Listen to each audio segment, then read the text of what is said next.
वृन्दावनको एक सानो गाउँमा एक अत्यन्त गरिब वृद्धा बस्थिन्। उनको नाम थियो मालती। उनको घर माटोको थियो, कपडा पुराना थिए, तर हृदयमा भगवान कृष्णप्रति अथाह प्रेम थियो।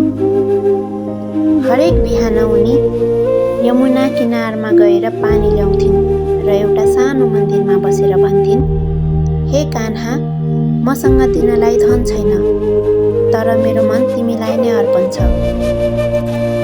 गाउँका धनी मानिसहरूले उनलाई अक्सर हेप्थे।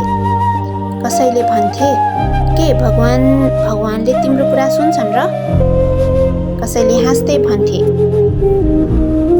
भगवानलाई त ठुलो पूजा चाहिन्छ।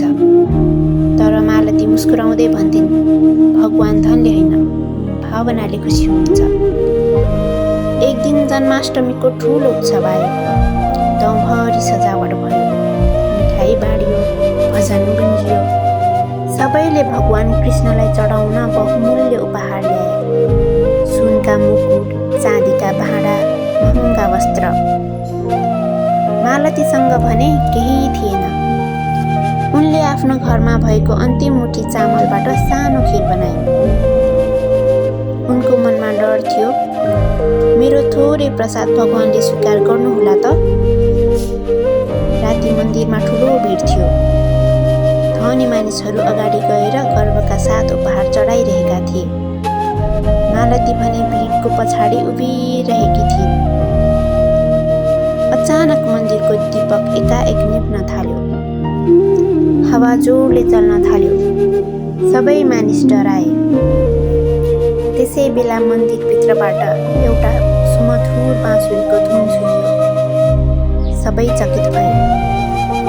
मूर्ति अगाडि अचानक एउटा बालक प्रकट भयो। श्याम वर्ण, मयूरको पङ्ख, अनुहारमा दिव्य मुस्कान।